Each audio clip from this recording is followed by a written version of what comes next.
Good afternoon, everyone. My name is Frank Kramer.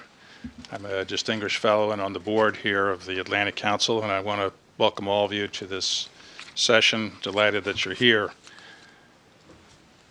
This event is hosted by the Council's Cyber Statecraft Initiative. That's part of the Council's Brent Scowcroft Center on International Security. We are being followed on Twitter. I want to welcome all those folks who are there online. I encourage you to join the conversation, hashtag ACCyber or at ACScowcroft. And if you actually have questions, you could send them in and we would try to incorporate them. So the conversation this afternoon is on the Darkening web, and of course Alex Klinberg has written that book.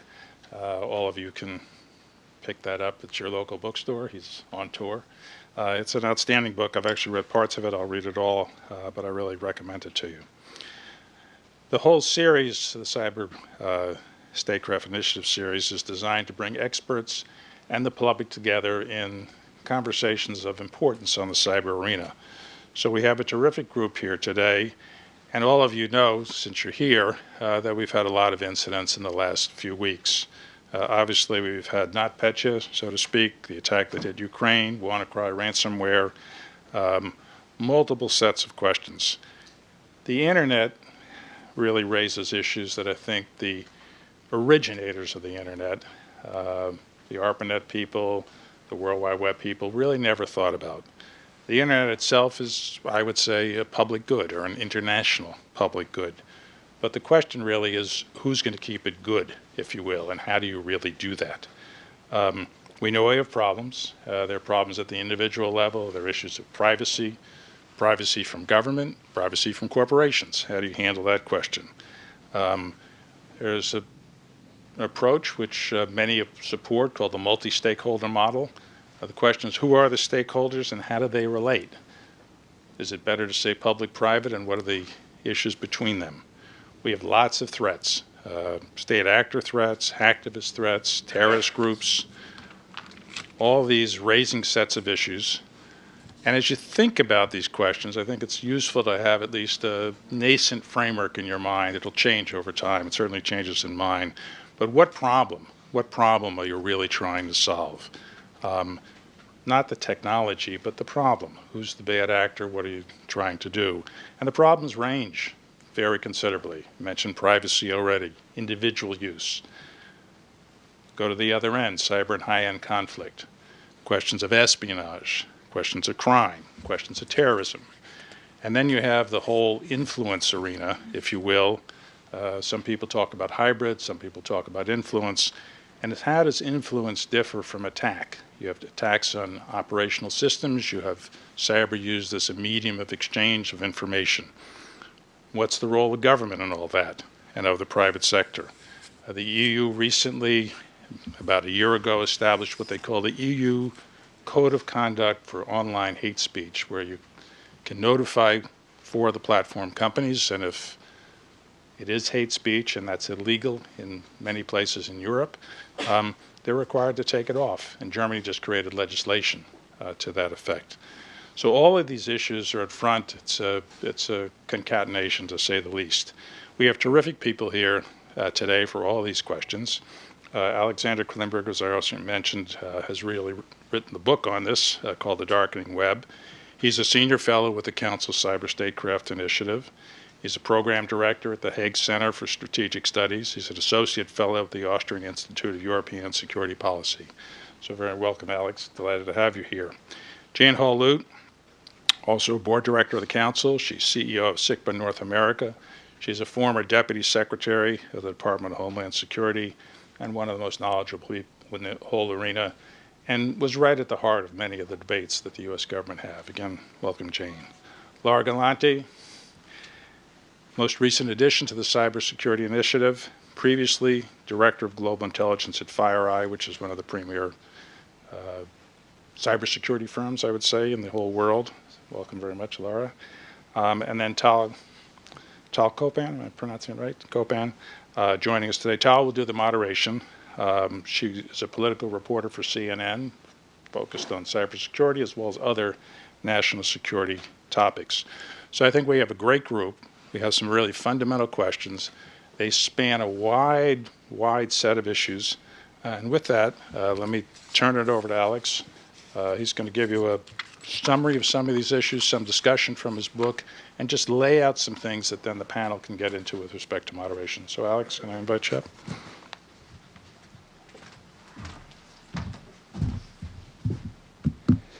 Thank you, Frank. It's a great pleasure to be here. I'm very proud of my affiliation with Atlantic Council. My other U.S. affiliation, of course, is Harvard, but I seem to spend more time at Atlantic Council than I do there. So I truly value this place, in particular for its commitment to transatlantic values. And I think it's very clear that right now those values mean a lot more than military alliances or even governments. And they also include a very impressive commitment to gender balance, I might add. We have a fantastic panel, and it's not that easy to get such an impressive assortment of ladies in cyber. So congratulations on that as well. I think we'll be talking quite a bit about values, and I hope we'll have a chance to get into the weeds during our actual discussion later on. So I want to give you a rough outline of what I think some of the main and pertinent points in my book are. Namely, that the U.S. in particular, but the West in general, very often concentrate on seeing cybersecurity as a technical issue and at worst a cyber warfare issue, while countries like Russia and China concentrate on cybersecurity as a psychological issue and at worst an information warfare problem. And the consequence of this is that we are in the middle of on a journey that we might see the global internet, maybe one of the most transformative inventions since the invention of the wheel, from my point of view, and what most people would consider to be a universal good that advances our personal freedoms and our productivity, that we might see this universal good transformed into something quite a lot darker, something that is used to suppress individual freedoms, but also potentially to become one of a medium of control. This is a nightmare for some individuals, but for others it is a dream, and that dream they are pursuing with vigor. So dreams and nightmares are useful analogies for security threats, I think. So I once conducted an experiment at Harvard with some of our students to try to figure out what is more common nightmares or common dreams. And we came to the conclusion that people tend to have different dreams of what something should be, but they have common nightmares that they're afraid of. And this is actually one of the reasons why strategic arm talks on, for instance, nuclear weapons had a good point of departure. There was one single nightmare that we were all afraid of, that one mushroom cloud that really bound East and West together and basically made sure that we had a proper, honest discussion on the existential threats that we wanted to avoid. We don't have that in cyberspace. We don't have a single nightmare that both sides equally fear.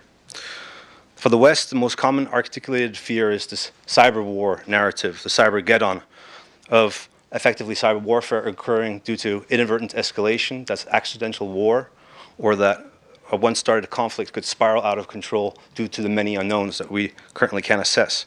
And if it all goes really catastrophically wrong, then what we're looking at is completely wrecked critical infrastructure that can't be restored, and a society that is either thrown back to the 1950s or to the Iron Age, depending on how gloomy you actually are. But for authoritarian states, this isn't the worst possible outcome. This isn't what they fear the most. For them, the most realistic physical threat is that to their own existence. They see the internet as primarily being a means to encourage dissent, to undermine the rule, to allow foreign nations, including the US, to interfere in domestic affairs. For them, the most realistic threat is not cybergeddon or any type of kinetic attack, but effectively that their rule will be undermined through some type of uprising planned and conducted through the internet, and that will quite physically be a threat to them personally. So they are much more concerned with matters that relate to internet governance and law enforcement than they are with, for instance, fixing the application of international law to cyberspace. So these authoritarian states, I call them the cyber sovereignty faction, have a simple goal. They want to fundamentally change the way the internet is currently run, which is by a loosely linked complex of actors in the civil society, the private sector, and government. And by the way, that's the order of priority here, because civil society has coded most of the internet, the private sector builds and maintains it, and government really can blow things up and it can spy on things, but it hasn't really built the internet, even if it financed it in its early stages. The authoritarian groups want to move the control of the internet as it is amongst as many different actors towards a model that is dominated by governments. They want to move it away, for instance, from ICANN, the Californian the registered nonprofit, but that is very internationally minded, which runs, for instance, big parts of the domain name service, which is sometimes called a telephone book of the internet. And the reason why they want to do that is because ultimately they see information as a weapon. And they want the ability, through control of different parts of the internet, to enact a law enforcement regime that would effectively, for instance, enable things to happen such as blocking translated copies of the New York Times, or taking down Falun Gong websites, or similar things of that nature. They see the internet primarily as a threat, and they see the control of the internet as the only way to ensure their own regime stability. So the key to accomplish this is to articulate a rethink in the way of governments see their role in cybersecurity, particularly in the West. So the Russians have been encouraging this type of rethink since the late 1990s. They've been introducing a bill on the Code of Conduct in the UN General Assembly, and many other different ways they've been pursuing this. They are hindered in this attempt primarily by the way the internet really works, which means that it is quite difficult to simply say we have now formed a UN agency that's going to take things over. But they are also helped by the fact that every single time there's a cyber attack, or every single time there's a report of supposed US malfeasance in cyberspace, the agenda is advanced again. And the agenda is advanced in the direction that they would like to have it, which is one that is based around an intergovernmental solution and not a multi-stakeholder solution. So Joseph Nye has talked at length about comparing cyber as a strategic disabler to the nuclear period. So he's roughly put our state of discussions between East and West on this issue at roughly around the 1960s. So we're still figuring things out. But he also cautions at putting too much stock in this paradigm because the actors involved are just too dissimilar. In the case of nuclear weapons, it was pretty clear who you need to have in the room. Today, well, governments are in the room, but who decides if it's Facebook, if it's Google, Yandex, who else is supposed to be in the room? And governments, as I said, don't play that big a role in cyberspace. And therefore, deciding who else should be in the room in a governmental discussion is part of the problem. But the biggest problem is the discussion itself. By having governments as the sole arbitrator and of security concerns, authoritarian states are furthering the objective, effectively, of pushing governments into the controlling role of the internet. It's a quintessential sticky problem. The more I try to push the issue away, let's say the government stands up and says, the more we defend the multi-stakeholder form of running the internet, the more at the same time government is taking up too much of a play in this space, the more they're diminishing the role of the other actors, the more they're furthering the agenda of those who want to see cyberspace controlled by a governmental organization. In fact, getting us to do something was behind getting governments to do something in cyberspace is very often quite clearly the objective of many of these cyber attacks. Just to give you two examples that are quite pertinent. In 2015, for instance, a French TV network, which controls a number of channels, went off air catastrophically for 2 days, and the perpetrators were supposed to be ISIS, who claimed that, we're cyber jihadis and we will strike you now everywhere. 2 weeks later, the French government leaked that they had established that it was in fact Russian military intelligence who had been behind the intrusion and the destruction of effectively a critical infrastructure. Now, the question was, why would they do such a thing? And from my point of view, the question was quite obvious. They wanted to have cyber terrorism as a narrative. Cyber terrorism hasn't ever occurred. We have terrorist use of the internet. That is a big issue, and it's a complicated issue, but we don't actually have cyber terrorism yet. This would have put cyber terrorism on the agenda, and guess what? It did. So for 6 months, I spent a large portion of my time in Europe running after new discussions that the French government had put out regarding cyber terrorism, until at one point the discussion moved away from cyber terrorism, because fundamentally in the West, one of our agreements is that we don't support the narrative of cyber terrorism because ultimately it means control of content. And that's what it means. Terrorist use of the internet means something else. Cyber terrorism means control of content. There's another example. You don't have to go back to 2015. If you just look at WannaCry and the NotPetya attacks, you have another example of where it might be more interesting to basically blow something up and cause a fuss in the political narrative rather than steal data. And this is why I keep on coming back to how important it is to understand why a cyber attack might be not actually an information warfare attack. They might not be interested simply in trying to steal your data or preposition for war. They might be simply more interested in pushing a narrative. And a narrative with NotPetya, as it was called, that was the WannaCry successor that we saw in the last couple of weeks, has now been clearly established to be not ransom, They have no interest in decrypting your system. You can't even reach them online. It's quite simply to destroy things. And given the fact that their target, even though it was Ukrainian, are not military essentially in any way, what was the purpose? And those attacks, like other attacks, I think have a pattern to them. And those pattern is simply pushing governments to do something in cyber by effectively grabbing the narrative.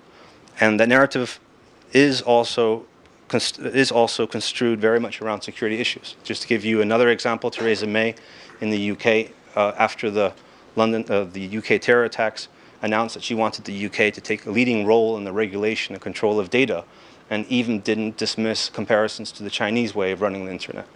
So we already are in a state where the so-called a country that was formerly referred to as the mother of democracies was actually considering a level of intrusion that previously only the Chinese government would have considered.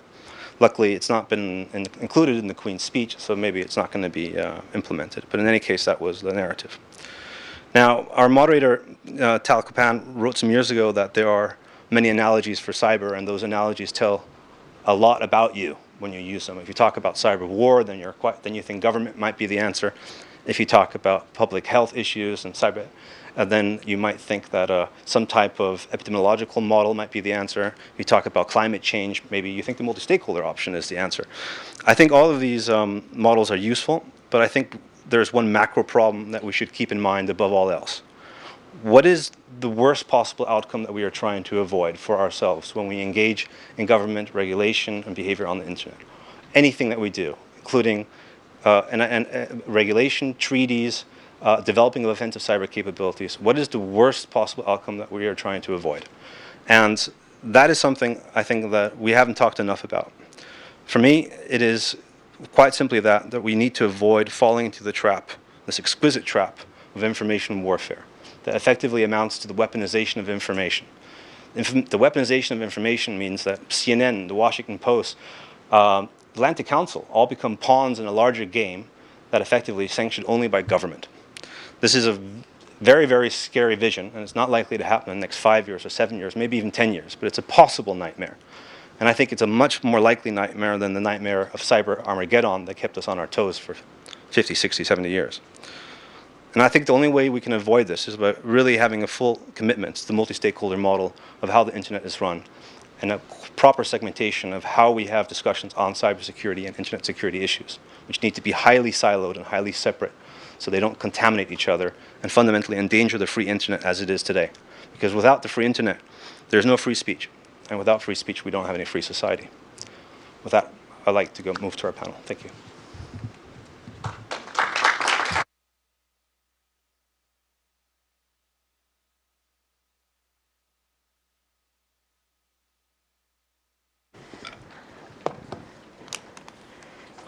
All right, are we? Yes, we're on. So thank you, Alex, who now you're all familiar with. My name is Tal Kopin. As introduced, I'm a reporter over at CNN. Our other panelists, who you didn't get a chance to put a face with a name, but we have to Alex's left, Laura Galante, and then to Laura's left, we have Jane Hall-Lute, who you heard about earlier. So we'll just dive right in. Fascinating stuff, lots to cover. I think what might be most useful is to start with a particular case that perhaps we're all too familiar with at this point, but the Russian meddling in the 2016 election.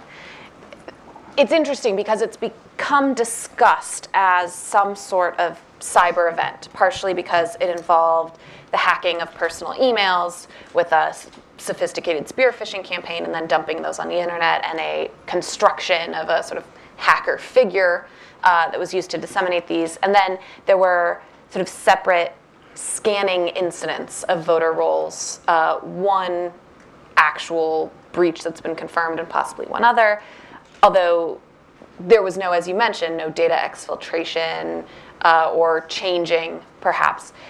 So my question for the panel to get us started is it actually useful to think about what happened with the 2016 election as some sort of cyber event? Or do we risk limiting public understanding, conversation of what to do about it, by viewing it only through that lens? So, okay. do we want to hear from a different voice? So we'll start with Jane. So maybe I'll jump right in. I don't think anyone views it only as a cyber event. I think people view it, and I think there is a broad sense that, yes, in fact, this did happen. And there's broad outrage. Now, whether or not your outrage moves you to action is a completely separate story. What do you do about what you know? What do we do as a country about what we know? And this brings us, I think, to the heart of Alex's book. And I think Frank also framed the question really very well. The internet was envisaged by its founders, and we all know them. They never imagined the evil that to which this instrument might be put. But it has been put. And the internet represents such a universal good for so many. It's empowering, it's uplifting, it's informing, it's connecting, it's deminiaturizing. It's really a universal good. To Frank's question, who will keep it good?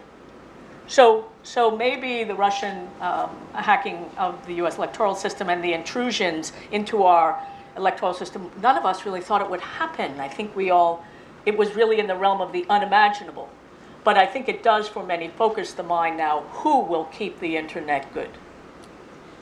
Laura, do you have some thoughts? Well, to add a bit to Jane's point, I think what the 2016 example and the Russian interference in the 2016 election shows us is the clash that Alex details so well and artfully in your book, which is we have this information security layout of how countries will use Russia and China, but particularly Russia as sort of the thought leader in this, see information as the main currency of what cyberspace is about.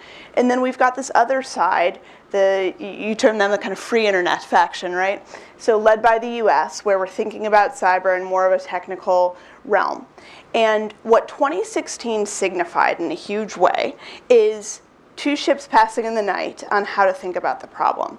So Russia had spent a good 16 years at that point, if not more, articulating how information security works in the Russian mindset, protecting this information sphere, thinking about information as a weapon, and also something that needs to be used to protect people domestically. And they've been advocating this sovereignty approach, saying cyberspace is a place, information sphere is a place that can be sovereign. Well, when you're willing to say that and you're putting that out in the UN year after year, and the US is doing its best to ignore that, or at least disagree with sovereignty as a principle in cyberspace, because it goes against so much of the principles that Jane was articulating on how the US sees the internet. When you have those two different views of sovereignty, and then the DNC's network gets hacked by the Russians in a move that would breach the sovereignty of the US in the way that Russia sees sovereignty in cyberspace, then you're really up at a challenge for how the US government can start to address this.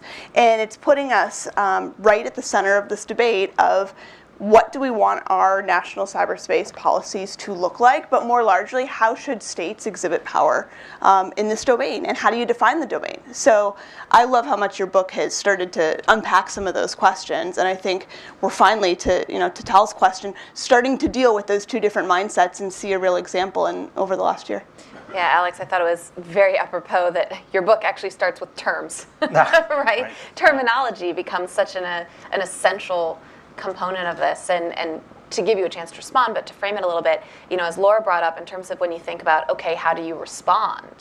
And you talk about information warfare and sort of what we're witnessing, how sometimes the response can play directly into the hands of the person orchestrating the event. How do you start to think about if you're on the receiving end of one of these campaigns? So I think there's the general concept that we need to come back to is that an operation is not only tactically or operationally significant. It might not only be about achieving a toehold in a system or stealing data or pre-positioning for war, but it might also have a very clear political objective. And this is something that is more aligned with how, for instance, the KGB and Soviet Union conducted its military strategic thought experiments, rather than how the West would construct their strategic thought experiments. So psychological warfare has always been, in the West, a tightly constrained issue that is caught in a couple of boxes, that is on the military level, fairly low down, and is not seen as a strategic paradigm. In Russia and China, it is always seen as being the most important strategic paradigm. So it's just the way these a lot of these guys have been raised, and they see it naturally. To come to the information warfare point, because I think it's quite important that we also just come back to what can be done about it and how should we view it. The European view is kind of interesting. The Europeans, especially the Estonians, but also Scandinavians and also the Germans, they will say to the Americans, look, we've been putting up with this for the last 4, 5, 7 years. This is nothing new for us. The level of it has ramped up massively, but if you look at a country like Sweden, Sweden has been undergoing an information warfare campaign that puts the US to shame. I mean, it had everything in it. It had threats to individuals, it had blackmail, it had smearing people, it had overt military threats. There was everything there. And what happened? Well, effectively, if I get the numbers right, the approval rating for joining NATO, Sweden obviously being neutral, went from something like 16% to 49%, and now they're reintroducing the draft. So it failed. Whatever the objective was, it probably failed, right? Why was it so successful in the US when it failed in France, in Germany, in Estonia, in Denmark, in Sweden? Actually, there's a lot of other countries one could add to this list. And I think this is one thing that I only address at the tail end of my book simply because it happened really after I finished writing it, but is quite easily summarizable. If you look at 2 numbers that I put in the back, you can see what the level of trust in U.S. institutions were. And when only 20% of the U.S. public thought that the mainstream media was doing a good job, and only 6% of the populace thinks that Congress is doing a good job, then it cannot be a real surprise that the U.S. was a very soft target. And the question should be, why was there such a low level of trust in these critical institutions? You can't find anything like that in the Western European nations, not even in Eastern European nations. And this was, for me, like the clear point that we haven't sufficiently addressed. How can you even have an approval rating of 6-7%? China used to say, for instance, if economic growth dropped beneath 8.5%, then there would be mass unrest. That used to be an official position of the Chinese government. Now they've lowered it to 8% and 7% because the world hasn't ended for them. But fundamentally, they don't think that they could get by with 20 or 30 or 40% approval rating. 6%? No democracy can survive that. So how did we get to that 6% approval rating for the key law-giving body in the United States? I think that's a question we also need to ask. So I think I want to push back on this a little bit. I mean, I take a backseat to nobody in my view that the United States is exceptional. But in this respect, we're not particularly exceptional, that the public is angry. Frankly, the public everywhere around the world is angry, whether it's Rio or Istanbul, or in the streets of London, in Paris, or in the United States. The Occupy movement for many was sort of a manifestation of this, sort of undirected, unguided, I'm mad as hell and I'm not going to take it anymore. But I think it's fair to say that the public's trust in institutions globally has collapsed. We don't trust banks, we don't trust businesses, we don't trust the media, we don't trust the market. And these various institutions react with a range of emotions themselves. The media is indignant that we don't trust them. Why don't you trust us? Well, why should we care what you think? I mean, I think we really institutions have to go back to fundamental principles. Here's why you should care what an independent observer, seeking out the facts, is presenting to you. But I'm not arguing that our media is perfect. But what I am arguing is, in the wake of Snowden, I traveled a lot back and forth to Europe, and one conversation in Berlin was particularly affecting to me. My German counterparts had a very interesting colloquy among themselves. At first, they were sort of like, oh, we're so embarrassed. I mean, vaunted German engineering, and look, right under our very noses, how could this have happened? Others were criticizing their leadership, that they were shocked that there was espionage going on, even among friends. But then they turned to me and they said, why aren't more Americans outraged about Edward Snowden? I said, plenty of Americans are outraged. But what we know, fundamentally in our system, when we move to the extreme, our system will correct itself. I place a lot of faith in the pretty prudent public that we have in the United States, so we will correct ourselves. And they said, that's what you'd understand about our political systems. When they move to the edge, there's no safeguards. They fall over. I mean, I was stunned to hear that. So I think we really need to look at even this instance of Russian hacking into the US election. There will be more of it. There will be others. And that will happen in other places. We really need to understand this fundamental question of trust. How do we architect trust in public spaces. And the fact that publics everywhere are angry, it's not purpose-driven anger. People kill each other with purpose-driven anger. This is anxiety-based anger. We're not sure we know how to architect trust. We're not sure we know anymore how to architect trusted institutions in public space. And I think that's at the heart of this question. Yeah, and Alex, to your point, how did we get to 6%? Maybe the question now is how do we get back up to 15, and Congress has done that. They've gone, sure. But, I mean, actually in the past few years, Congress's approval rating has started to tick just a little bit back up over what John McCain loves to say is paid staffers and blood relatives, whereas media has kind of ticked down to that level. But one of the things you said in your introduction that I thought was fascinating is this notion that the objective of many of these information warfare campaigns is actually to consolidate power in governments. And you mentioned other governments have experienced this. In France, on the eve of their election, they had a very similar episode. Some campaign emails were hacked, and a hacker figure emerged on the internet purporting to have all this inside details. France actually, in their government, has the ability to say, the 24 hours before the election, media, you can't cover this. And in fact, many US institutions also who operate in France, followed these rules, because if you operate there, you sort of follow the governmental rules. And so, you see sort of a, what do we do? Is there something more for the government to do to protect ourselves? Whereas you seem to be arguing that the exact opposite must be true, that the government, so how do you sort of unpack that almost inherent tension of wanting us to be able to have a national response, but almost fearing that that could play into the very hands of the objective? And, perhaps Laura, since, but you come from the private sector perspective where, at FireEye, they often have as good intelligence as the stuff that has the highest level of classification, because you see it on sort of the open market. But how do you start to think about what's the role of government, what's the role of society in this response? No, it's a huge question, and I think if there was an easy answer to it, Alex would have written the book solely on that. But at the heart is, who do you trust in a space that is abstract?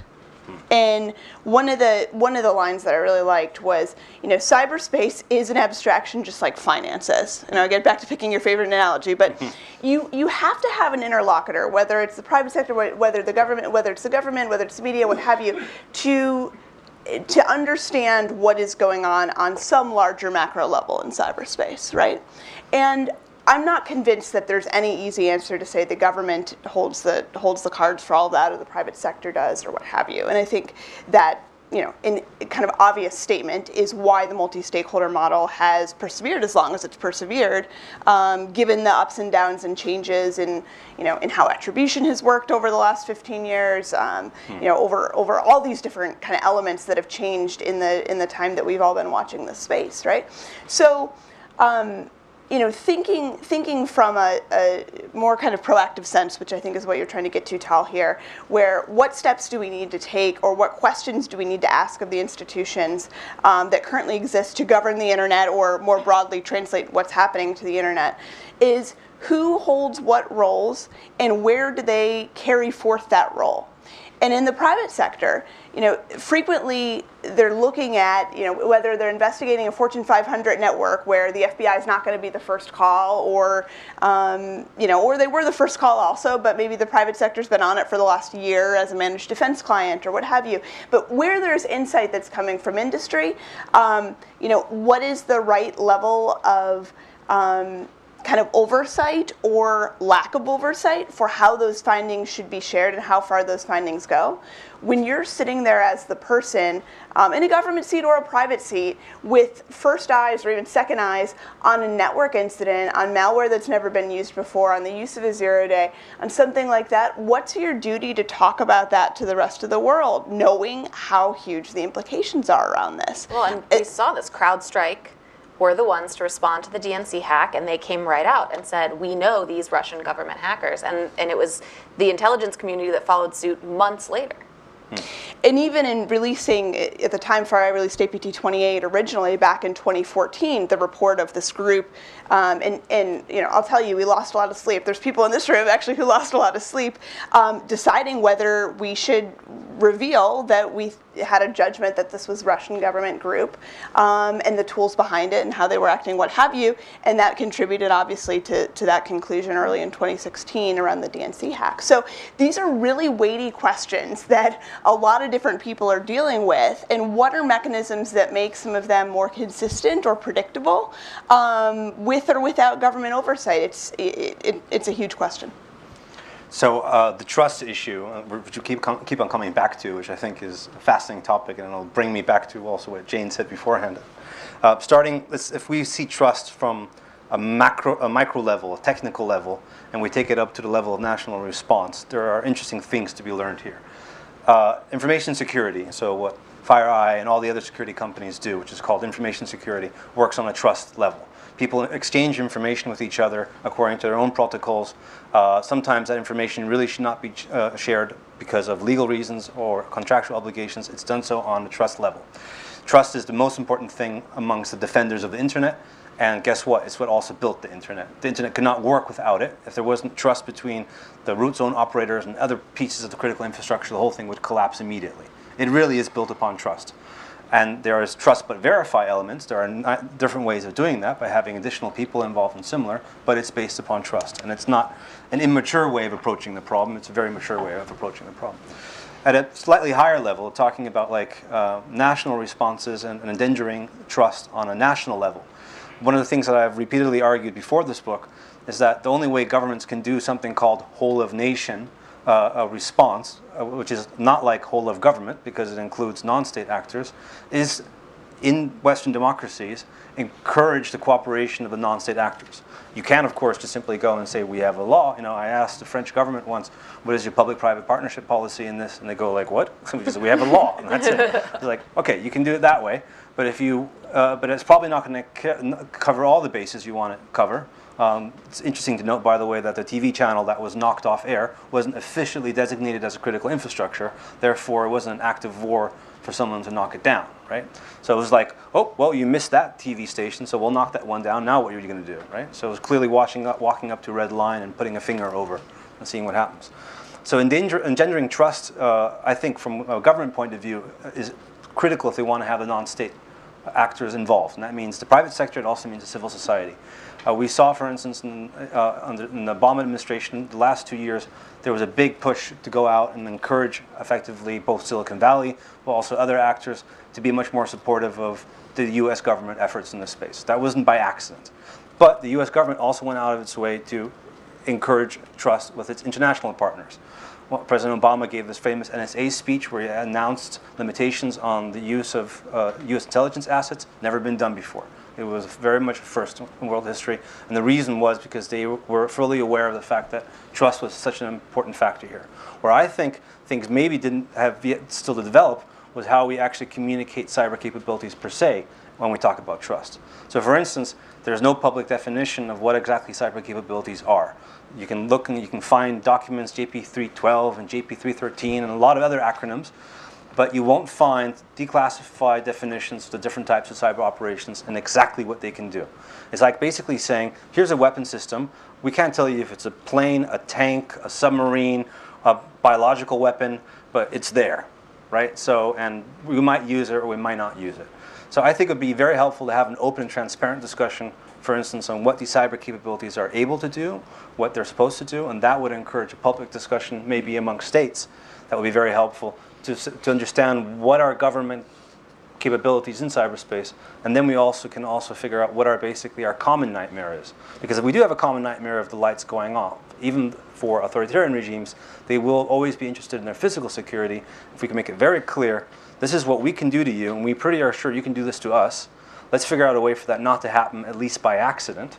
Then at least we'll be making a huge step forward. And to bring this into another case study, because we could probably talk about this for even more than we're allotted today, and to send it back to Jane, to talk about some of the ransomware attacks. One thing that's sort of interesting about the response to the ransomware attacks is that Department of Homeland Security has been saying This is actually an example of how our model has worked, that the attacks have not hit the US as hard, they say, because we have such a robust encouragement of our private sector to do the basics, to push updates to software.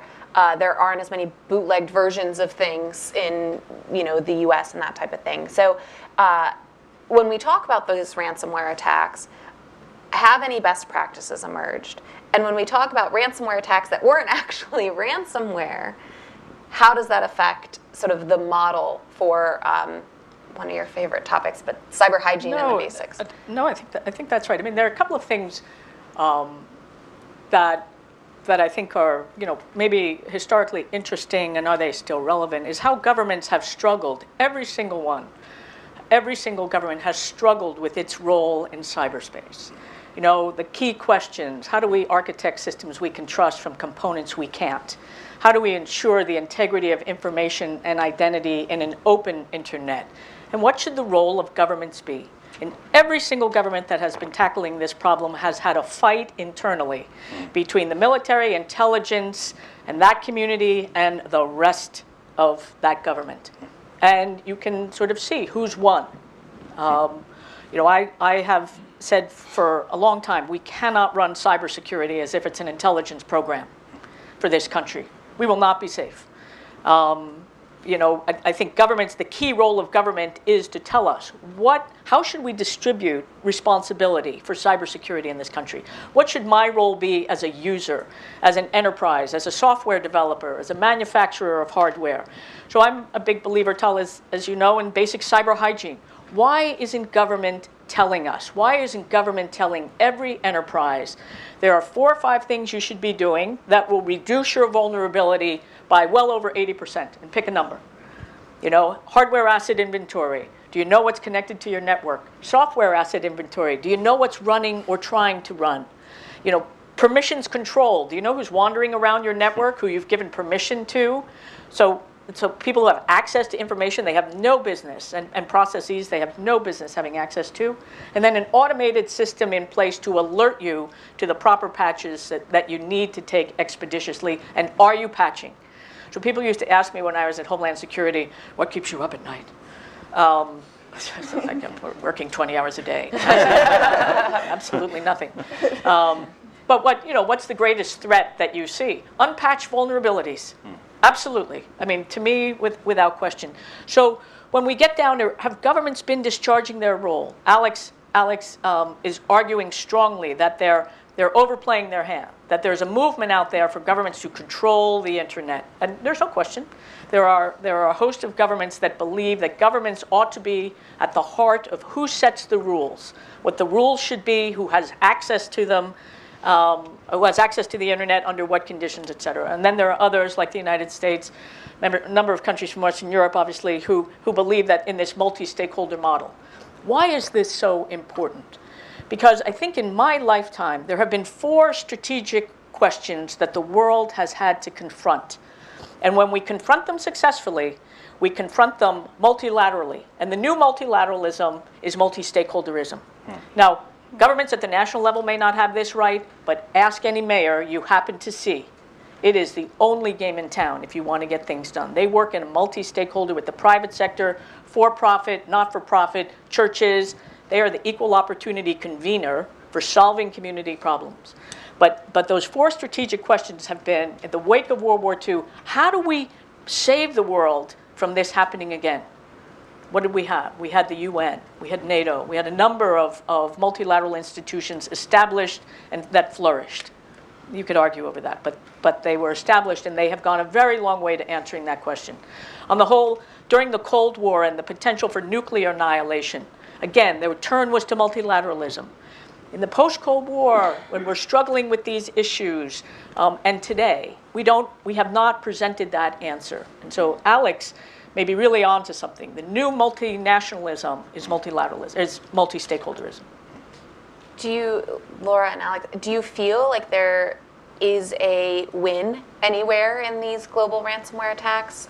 Any lessons that can prepare us for the next? I remember a couple years ago, I was watching a panel, and a gentleman from Palo Alto Networks was sort of going on about what he's like, I could envision a world where we just consider it the cost of doing business that we have to pay $20 in Bitcoin to open our refrigerator. You know, or to get into our car, that ransomware would be so ubiquitous. I don't think he even envisioned it as a weapon. And, you know, what happens when it shuts down hospitals, you mentioned in some of our early calls. So what are some of the lessons? Did the U.S. do something right here? Did we just get lucky? And what do we do for the next one? So just to come back to the multi-stakeholder point and also how regulation fits into it, because that's a key question. And I think it's very important to note that the countries that support governments, that support the multi-stakeholder model include ones that have very different views of how the internet, generally speaking, looks like. They include France, that invented a top-down internet called the Minitel, which failed, and Sweden, which is probably even more liberal than the US in terms of how they envision the intellectual property and the internet itself to be construed. So there's a lot of different views among those who support the multi-stakeholder model, and they have different views on how local regulation should work. But that's fine. The point about the multi-stakeholder model is not that it's hands-off everything and laissez-faire, and to use President Obama's expression, the cyberspace is a wild, wild west. It doesn't have to be that way. There can be a sheriff, there can be rules. The point is that they are agreed within a framework that effectively accounts for these stakeholders. It's very tiring when you work in international security, and I've been part of international negotiations now for nearly 8-9 years, and you have to explain to the diplomats, for instance, and the generals, that that's nice that they've developed this crisis management function or that hotline telephone or something else, but really these actors, like the information security responders, the security researchers, the hackers, if you will, the white hat hackers, they have that already, and they're the ones that are going to solve those problems, not 90% of the time, but 60 or 50% of the time. And that's the cyber hygiene issue. If we did proper cyber hygiene, if we have, for instance, minimum requirements that each nation thinks it is important to fulfill, then we will effectively drain the swamp a little bit. We'll effectively lower the level of which serious cyber adversaries can inflict serious damage. So there's two truisms, effectively, in cyberspace. One of them is that effectively 80-90% of all cyber attacks can be taken care of with good resilience measures, with good cyber protection.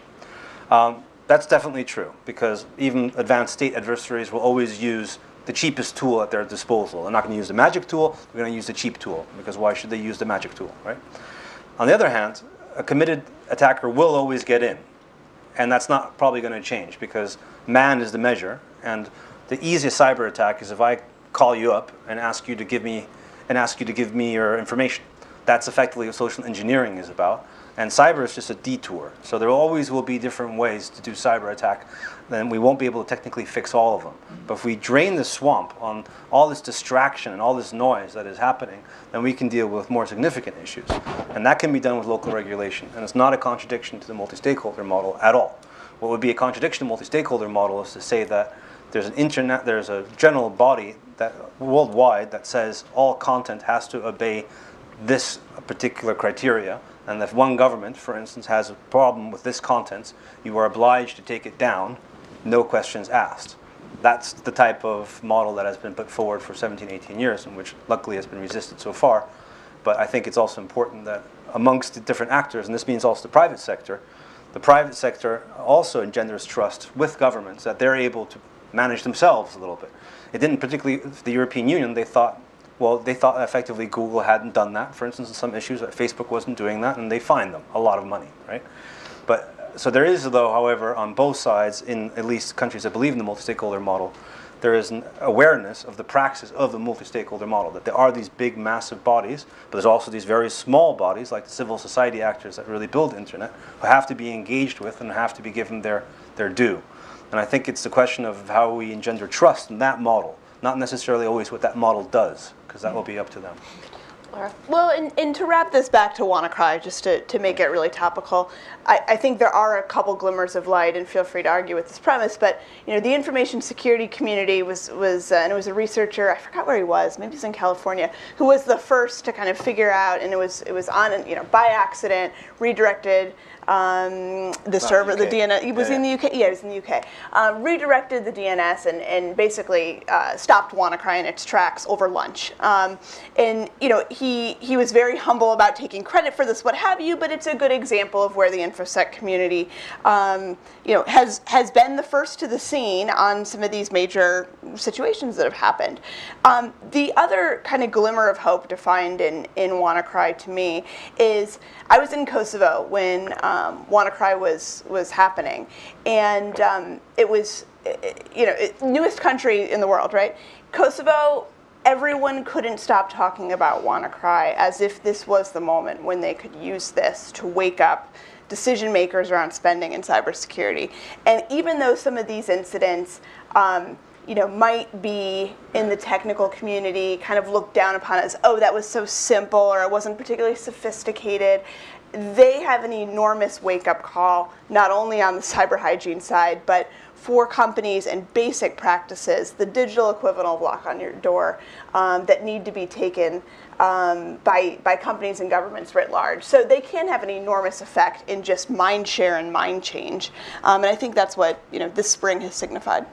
And it's funny you talk about the cyber wake-up call. I mean, I remember having panels when we talked about the Target hack as the cyber wake-up call, and it's funny how quaint that seems these days, and yet, the principles that we're talking about haven't really changed. No. But I want to pull a different thread for a moment. One thing that struck me in your opening remarks, and as we've continued to talk, that seems so old and cliche, but seems so relevant, is the question of attribution. And Laura, you sort of referenced this, but how important, when you talk about responding to whether it's information warfare, whether it's ransomware, how important is it to establish who is behind it and what their motivations are?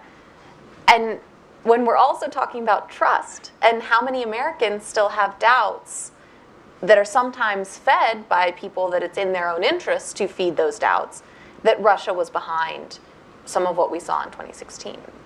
So I think this is not only an interesting question, but an important one, because the information security industry has really revolved around threats and identifying threats and the threats that are posed to you. And I think one place where we haven't gotten it right, in fact, some of my colleagues in the information security industry will say we have failed, is that they treat every single person here as what my colleague Tony Sager calls a special snowflake. You need threat information that's about you. You need threat information that's about you. I mean, really? I mean, we're all on the same web. We're all encountering 90% of the same stuff. That's why the message of hygiene is so powerful to me. If we want to change the game, we need widespread adoption of hygiene. I mean, what's the most important invention in the history of mankind? Soap.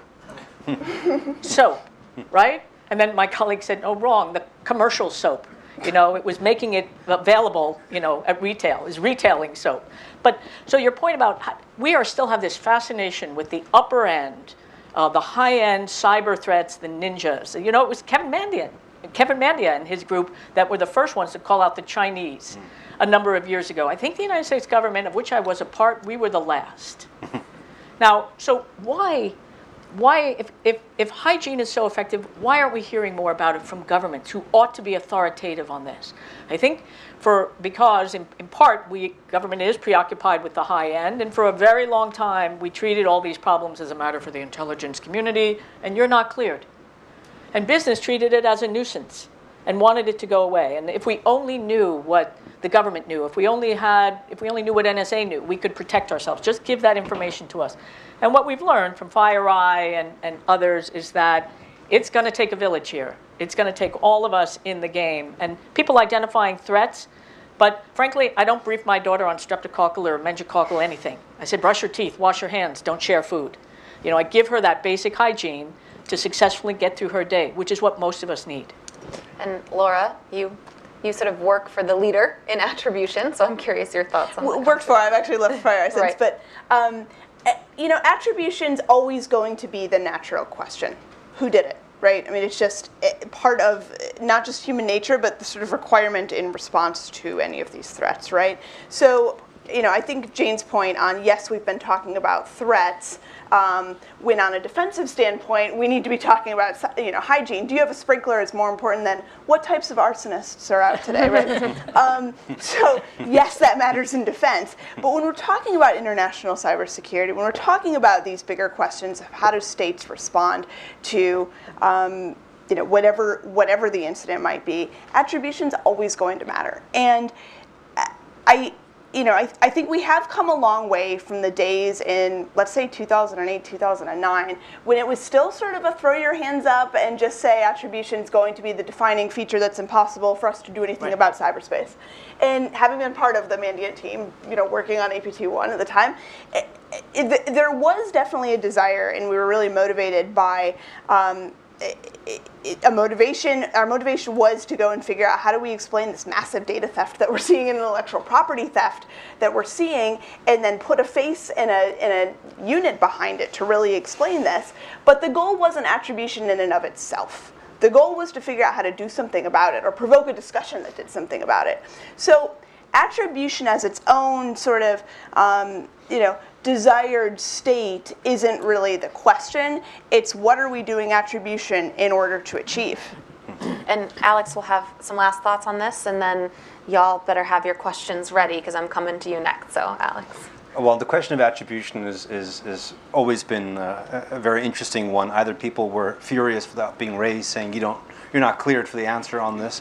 One of my favorite memes that was put out by the Defense Industry Complex a couple of years ago was by a gentleman who said he believed in the James Bond theory of technology, that everything that's ever been in the James Bond movie will happen in reality.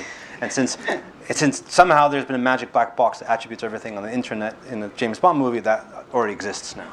My point is that what we've solved in attribution, I think, over the years is basically tailoring our responses to our level of knowledge. And we haven't necessarily solved that yet, in my opinion, but we've made great advances. So for years, the point that the US government and other governments try to communicate was a response to a significant cyber attack doesn't have to be cyber. It can be diplomatic, it can be military, it can be economic, it can be something else. And that also means you can time delay it, you can make it reversible, you can do a lot of different smart things that common sense tells you is possible. That also works at other levels. However, what I think we sometimes still have a problem with is communicating, even on the US side, which has magic attribution capabilities, shall we say, what the certainty in attribution really means. So when people say about, well, we have a pretty good idea, or we have high confidence of attribution to a certain country or a certain nation, some people, including decision makers in the US, might think that means high probability means like a radar. I can tell you with 99.9% probability that missile that was just fired from North Korea is coming to the United States and it came from North Korea. I don't think that's ever going to be possible in cyberspace, depending on what kind of attribution you do. You might get 60%, you might get 70%, you might get 80%, but even if you're sitting on somebody's machine and you see the guy typing something in, it could still be a false flag operation, which is why it is so important. False flag meaning it's fake. Somebody else is doing it. They're pretending to be that actor. They've hacked into that system. They're pretending to launch it. It's all theoretically possible. That's why it's so important that we've developed our non-kinetic response mechanisms. The sanctions, the other ways to respond that don't involve cyber.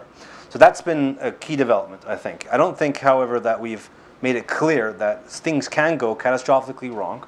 One of the things I'm concerned about is that we will see a false flag attack that puts the one against the French TV station I talked about to shame, which it will be a false flag terror attack, which will maybe cause fatalities. It may even disrupt the internet for a while, and it will be fake. But we won't have the ability to necessarily say 100% for sure this is what happens. And this is the kicker. Even if we did, would we believe the US government, who is probably the only government who has the capability to say this? And this is, for me, the problem. When it comes down to it, in the end of the day, something like that happens, you really want to, the InfoSec community really does want to believe. But they didn't for a couple of years. I saw that after the Sony attack. The Sony attack in the information security groups, people who knew better were totally questioning the US attribution in North Korea. They knew better. I mean, that was North Korea not being a highly advanced actor. It's very, very unlikely they got that wrong. But they were still questioning it based purely on the political circumstances. And this gets me back to information warfare. That, of course, is the ultimate win in information warfare, is weaken the trust in your adversary. And one of these trust elements that we have is between the citizenry and their government. And it's also between, of course, the private sector and between the private sector and the government. But that's the whole point of the multi-stakeholderism. The bonds that connect them are trust. And weakening that trust is the objective of information warfare, and that's exactly what we shouldn't allow to happen. Yeah, it leaves me wondering if there's a play left on the table sometimes with how well these campaigns are orchestrated. But I'd love to turn it over to folks in the room, and those of you watching online, you can tweet some questions in. We'll see if we get some good ones. I see a familiar face in the back. Yeah.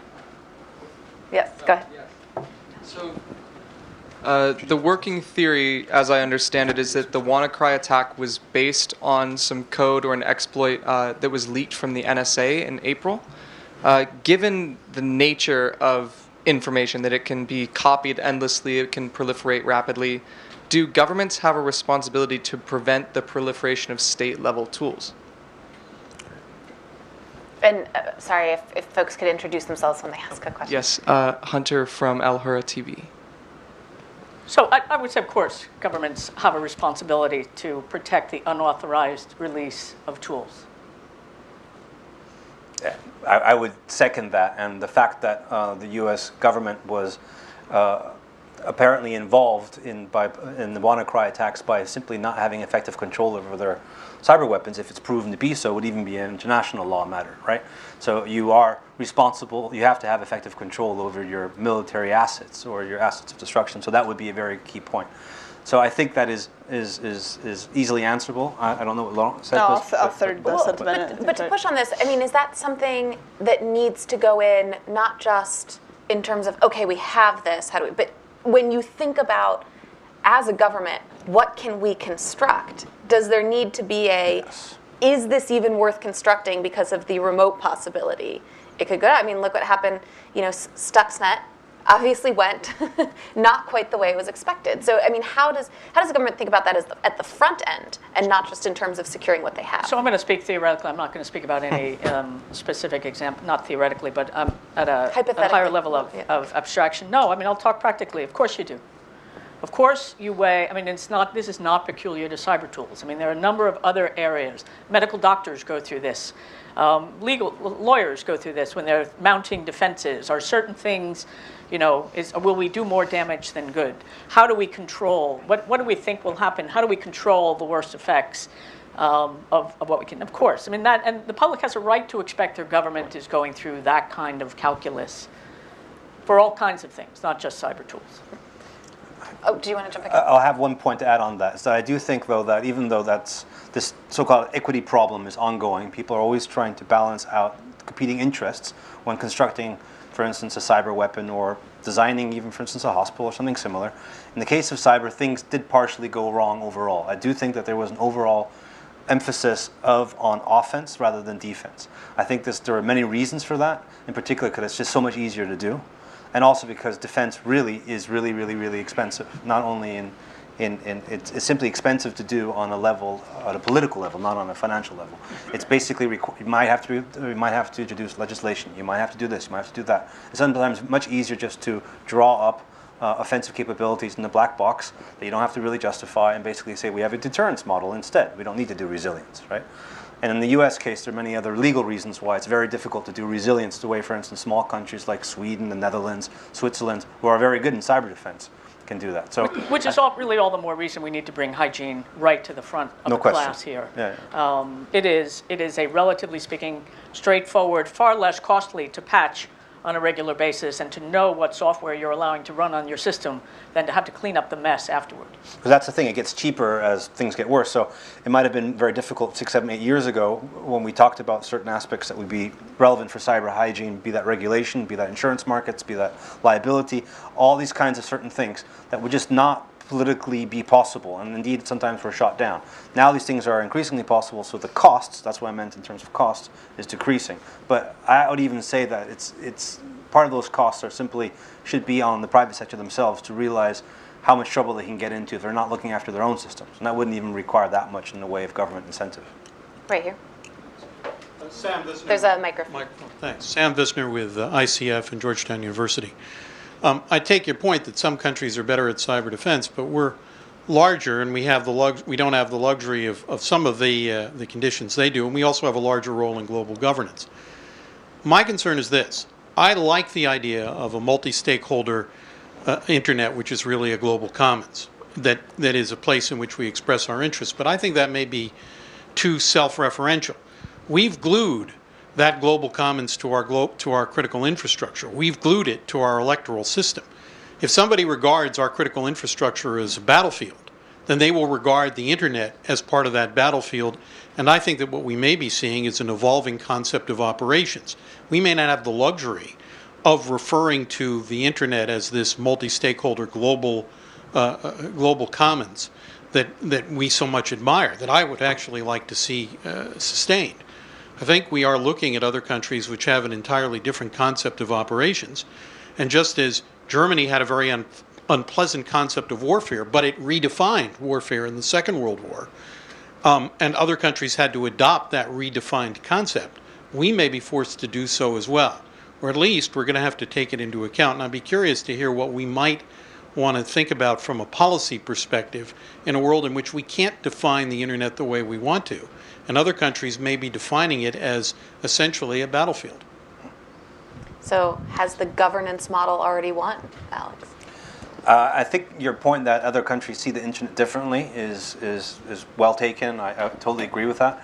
I also think that you're right that many things the internet has now been attached to things that it wasn't intended to be attached to. Indeed, until like 6 or 7 years ago, the German government refused to consider cyberspace to be critical infrastructure because you shouldn't put anything critical on it, they said. It's like it's too insecure. It's like, well, tough luck now.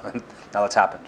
So what you're effectively you might be saying is that since that's happened, since we've now all jumped into this totally unsecured environment, should we now make it more secure by redesigning it? And I would say is that we don't necessarily have to redesign the entire thing, that there are little fixes that can consistently be made to make it more secure naturally. And that is in part what is happening all the time. So we heard the example of the one hacker, 28, 29-year-old hacker found a kill switch on the WannaCry outbreak and turned it off. There are many other examples of where that's happened. Daniel Kaminsky, found the biggest hole in domain name system, patched it, saved the internet. These things happen every couple of years, and it brings us a little bit further down the road. But essentially, for instance, it brings us back to the cyber hygiene argument. There's an argument to be said that for certain supercritical infrastructure, we really should be thinking things differently. But this is on the defensive side. There's a reason to be said. There's a set thing to be said that, for instance, certain SCADA systems or certain industrial control systems shouldn't be the way they are right now, and they shouldn't be allowed to be the way they are right now, because that's just too dangerous. That's one argument. That doesn't really have to do with the internet itself. It's the fact of the way these guys are connecting via the internet is a bad idea. They have default passwords that are baked into the hardware that you can't be changed. How much sense does that make, right? There are a lot of similar examples where people have just been effectively lackadaisical with their approach to security online, and that has to change with time. What I think would be the absolute wrong approach would basically say, rip this thing up, it was built by kids, let's go and let the adults make a new one. Because that would be a very bad move. What I consistently have tried to also explain to Chinese and Russian government officials is when they voice their opposition to the multi-stakeholder model and say only government should be responsible for this because it's such an incredible existential issue for everyone, right? Therefore, governments have to be in charge. I go like, okay, let's just play this back. What happens? So let's say this part of the UN is now responsible for that part of the internet. What happens to the people who actually code the internet? The Internet Engineering Task Force, the World Wide Web Consortium, all the other non-state volunteers who volunteer their time to sit down and write this stuff. Are they going to take orders from the ITU or some other type of UN agency? No, they're going to go off and they're going to build another internet. And in fact, that's what they've already done with some parts of Tor and other things. These guys are still going to build the internet. They're going to build different parts of it. And if we try to come in and design our own little internet around our own received preferences, they're going to build an internet that we don't like at all because it'll probably be completely illegal. And I think it's important that we keep the people who actually built the internet on board. We should understand that this is actually a non-state domain and that coming in with a government set of preferences to a domain that was built up with different considerations in mind is not going to solve the problem. It's only going to make it a lot worse because it's going to highlight a whole other range of security issues. You're basically protecting, you're going to try to protect the power grid, but you're endangering effectively free speech. I think what's basically right about your question is, look, in this world, you can be first, you can be fast, or you can be powerful. Okay, governments, We're not first, and they're not particularly fast, but they are powerful. And when you're powerful, it sort of doesn't matter when you arrive at the party. So to your point, many people believe that governments already have militarized cyberspace. Already, I like your phrase that we've glued our infrastructure to the internet. I mean, there's no enterprise that delivers value in the marketplace today without relying on cyberspace and access to the internet and IT. So for the same reason, I mean, we've glued our economies to well-functioning roads, rails, and bridging systems. I mean, and warfare, when you're opposing your adversary, takes account of that. Now, the really interesting question I think that you evoke is, will we move to more symbolic and less kinetic warfare because we can do such devastation to an adversary in cyberspace? We've seen some preliminary examples that may suggest the answer to your question is yes. Question on the side of the room, if you can wait for the microphone. I'm Mike Nelson. I work on public policy for Cloudflare, which is an internet security firm. But I've been working with multi-stakeholder processes since before ICANN was born. So I'm really excited to hear your full-throated support of the multi-stakeholder process, and even more excited to hear your confidence in innovation. But I've seen a lot of multi-stakeholder processes that go off the rails. At ICANN, at the Internet Engineering Task Force, and at some of the efforts I was involved in for Y2K, we had deadlines, either self-imposed or, in the case of Y2K, external. We also had everybody in the room who could veto any solution. The problem with the things you're talking about, making the internet more secure, putting some controls on cyber attacks, is that we don't have deadlines, and we don't have everybody in the room that could possibly veto a solution. I've been to a lot of meetings of the UN, the Internet Governance Forum, OECD, NATO. You don't see the intelligence community there. You don't hear from the cyber warriors who are off in their own classified space. Do you see any global setting, either intergovernmental or non-governmental, that could actually bring enough of the key players together and give them a sense of urgency so we might actually get a solution and a broad agreement on some kind of approach to answering the questions that the four of you have been talking about? A solution to which problem? To the insecurity of the internet overall, or to which? Well, which we were talking a lot earlier about the cyber attacks and when it's appropriate to bring down someone's infrastructure. There's a lot of talk about cyber norms and doing something to pull governments back from using these tools. I mean, encryption's another area where it would be nice to have global agreement on how encryption will be deployed and whether it will have backdoors. There's probably 5 or 6 big hairy problems, and there's no place that we're really going to get an answer. So as you said, there are many different questions, and I once described it in the book as being like an elephant being felt by blind people, which is a favorite metaphor to use for information security professionals. You always will see different parts of it and think you're looking at a wall or a fan or a hose. You won't really have a common picture. And we're talking about partially common things even on this panel. So we're talking about critical infrastructure protection issues and state-to-state deterrence issues and, for instance, and internet governance issue. Those are dealt with by, in government terms, different agencies with a whole different set of parameters, a different set of priorities, and even different technical experts that are involved. It's all very different. One of the things I argue with is that we need to have cross-ventilation between these many different silos. People shouldn't be merged together because they all do very important jobs right now, including the arms control people and the law enforcement people and the spooks. Everybody has their own job to do, but they're not really aware of what's happening next door. And that makes it quite difficult, for instance, to draft response measures or also understand what the dangers of those response measures are. So the example that I gave, for instance, and I'm part of these so-called norms process in the international arena, is with, for instance, crisis communication. So in the OSCE, where I was a part of a working group that helped devise a confidence building measure that was around crisis response mechanisms, it was like, great, we now have a hotline telephone. So we'll just add that to the hotline telephone that the US and Russia have. Another hotline telephone was developed in the Meridian Group. Another hotline telephone that was developed in the EU. Another hotline telephone that was developed in Interpol. So great, so now we have 5 different hotline telephones, right? And which one are you going to pick up first when an incident kicks off? And the thing is that people were just developing or reinventing the wheel, but developing additional mitigation measures without knowing what was out there. And this is what I call norm collision, is where people start effectively trampling all over each other's shoes. The fact of this, the unpleasant fact is that this is very, very complex issues. And there's many different parts of it. Just like medicine is complex. Nobody expects to understand every component of medicine or every component of the financial system. We do need to be able to understand the different components of the system that can be tackled in different ways. The way that you were referring to the international, the interstate issue, for instance, the way I described it, I think we have to be clear that there's a triad approach to cyberspace from a government point of view. You have international peace and security issues in the UN First Committee. Go ahead, talk about international law, application applied to cyber, what you're allowed to do, what you're not allowed to do, what constitutes a casus belli. That's a very important conversation. Governments really need to have it there.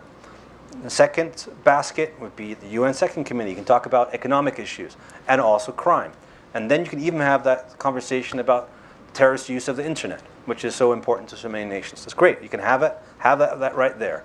Perfect. There's a whole context around, for instance, the Budapest Convention, where we only talk about exchange mechanisms and not the content. So it's not like we agree that all this content is illegal. We only agree on how to communicate with each other when we have both an agreement that this content is illegal, the so-called double bad thing. And the third basket would be internet governance. And that internet governance is about running the internet infrastructure itself. And that is, of course, the internet infrastructure that is not maintained completely purely by the private sector. We're talking about small components of it that are maintained by the community. In my mind, the triad approach to this problem keeps it separate and keeps it from being merged together into this dark web configuration where government effectively exercises controlling interest over all these domains. They have a controlling interest in international security. Who else should be responsible for warfare? So absolutely. They will have a problem to be solved there about which companies they involve in the UN discussions, but they can go figure that out. But that discussion should happen there, and it should not involve discussions, in my mind, on, for instance, internet content or, for instance, on internet basic infrastructure. Those should be held in the internet governance environment. And this triad model I propose in my book keeps these things very separate from each other.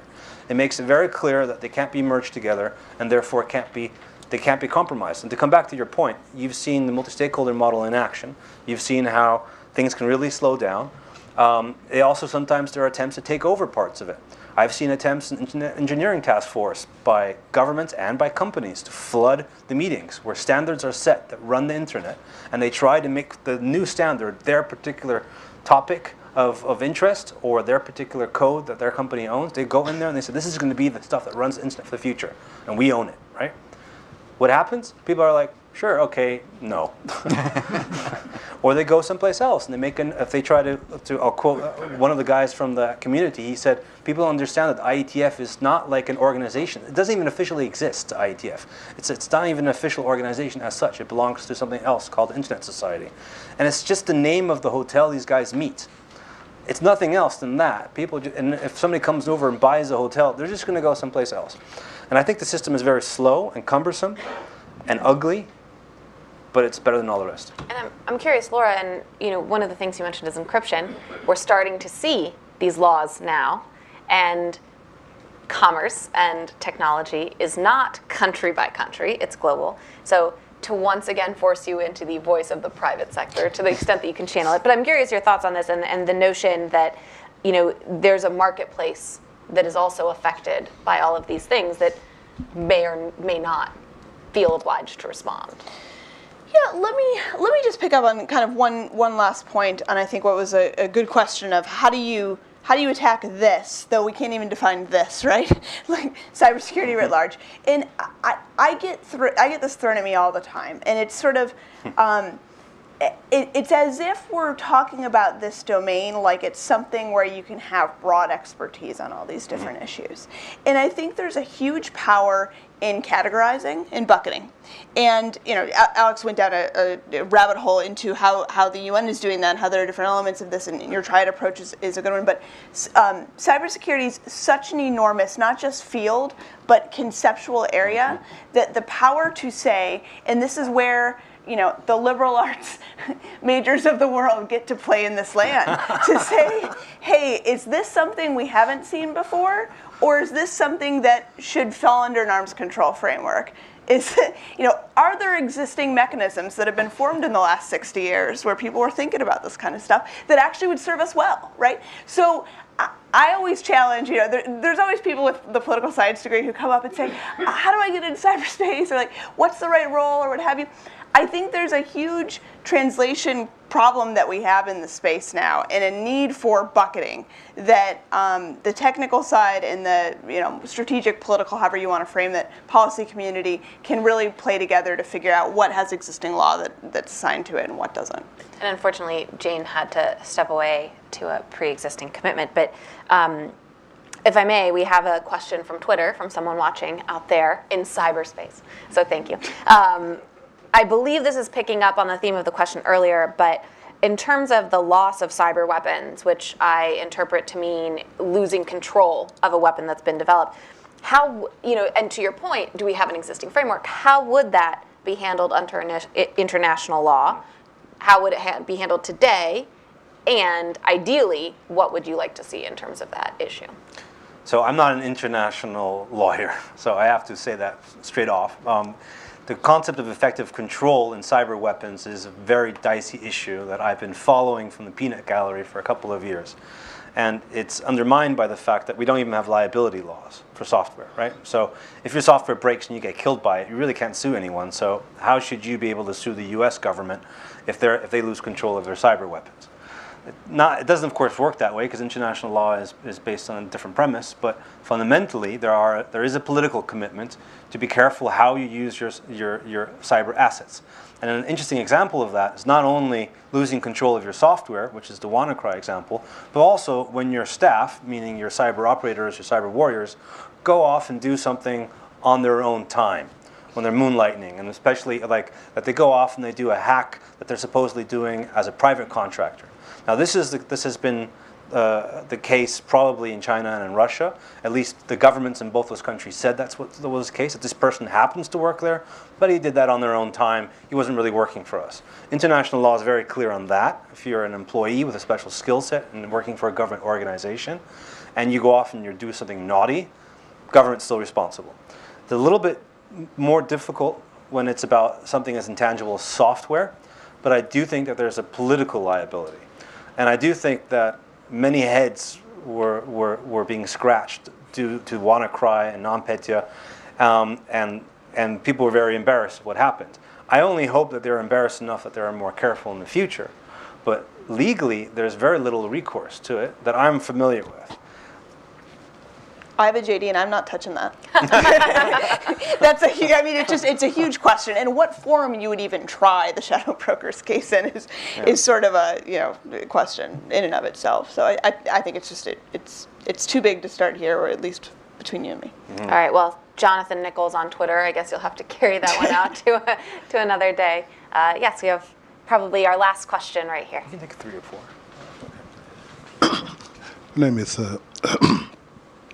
My name is Ms. Archibald. I just have heard 2 or 3 days ago at Hudson Institute the concept of forensic cybersecurity as a solution to this problem. What would be your thought on this? So it gets back, I think, a little bit to the question of how useful is attribution, but the notion of cyber forensics, and what role that plays in here. Perhaps Laura, you can kick us off on that as a veteran of forensic cybersecurity. I mean, I hate to say it depends, because that's an absurd answer to a great question, but there are so many different elements involved in attribution, but more broadly, figuring out how to prevent the type of attack or the type of compromise that you've seen, that to prescribe a framework that would give the InfoSec community, governments, other players who are looking at how to handle forensics, I think would be difficult. That said, I think a place where government can play a helpful role in the consistency of reporting around forensics is nomenclature. everyone's version of cyber attack, and you address this really well, is completely different, right? You can take CNA, computer network attack from Joint Pub 313. You can go and go under attack and make a cyber version of what's under Article 51 in NATO. You can sort of pick whatever your choice is. Even what is the kinetic AP style book weighs in on here for how. Yeah, there you go. So, any level of consistency, so that when the British government comes out and says X, Y, and Z has happened at a hospital, or the French government comes out after the TV5 Monde incident back in 2015, 15, that there's some level to report that with fidelity of what actually happened because the words are used. I think that's how nascent we are in our ability to talk about network incidents that have happened. How big an issue is classification in this space? We talk about, again, a recurring theme, trust, being able to describe what happened. One of the ways that there remains to be doubt about the 2016 election is all that's ever released is sort of top-level stuff, right? You might get some specific IP addresses, but there's proprietary information within the private sector, within the government. There's stuff that's considered non-releasable because it reveals some of the tactics that governments use to get this information out. So are we ever going to be able to get to a common sense of forensics when there's so much stuff that's considered, must keep with close hold? And I think there's two different ways to approach that. So on the one level, there's forensics that is done in a traditional private sector InfoSec environment, which is really looking at a piece of code, reversing that piece of code, looking at objects and playing with them. But that's not necessarily the way, of course, government will get its attribution. In fact, the more advanced their attribution capabilities, the less they'll rely upon those types of information, and then instead will do what General Michael Hayden, former head of Cybercom, called the many haystack approach. That you gather a lot of information, and then you use that lot of information to give you a stochastic probability of an actor behind a certain event. It's a very different approach than to looking at a specific device and going like, who maybe programmed it and what did they do with it. So that part of the question would be, how would government present that type of information, which is based upon highly classified sources and means, in, for instance, an international setting? And there's been a proposal for about a year or 2 years that's been supported by some on the free internet and some on the cyber sovereignty side. It's kind of like an open debate on having some type of attribution organization for cyber. That was something that Microsoft, for instance, was keen on putting forward. And the idea would be there would be some type of organization out there that basically said, this government has been a bad boy on cyber, and because they did this and this attack. And the big question was always, how do they deal with classified information from government in that setting? And I think that nobody's really answered that question, but the way you probably would answer it was the way it's currently dealt with in the UN setting anyway. So there's the Non-Proliferation Treaty, there's IAEA. They constantly get, for instance, sources of classified intel that are high level, and going through a process I don't fully understand is either considered to be credible or not. But more important, I think, is really what we just heard beforehand, is about trying to establish common metrics and what do we mean by certain events. Because that would be really enormously helpful. Unfortunately, on the diplomatic side, there has been this state, we need to define cyber operations and cyber war, and we need to have a dictionary of terms. That has been something that's constantly put forward. Everybody thinks it's impossible, because just like national security, it would always be what you want it to be, or like pornography, you'll know it when you see it, right? So it's one of those things that's been very hard to define, but if we really push it on an ISO risk management level and really ask those guys who work in the risk management community to be very, very specific in their types of segmentation and classification of objects, of events, of types of attack, that might help move the dialogue a little bit forward, and I hope it would move it and keep it in the technical dimension and not necessarily allow that we start talking about weaponization of information or something similar. Well, I believe we're out of time for this particular conversation. Those of us who are joining here in the room, there may be some opportunities to continue without the microphones. But for those of you joining online, it's certainly the end. So thank you to the Atlantic Council, to our wonderful panelists, to all of you for tuning in and for your great questions. And the Atlantic Council has many of these, and I'm sure we can all look forward to more stimulating conversations in the future. Thank you.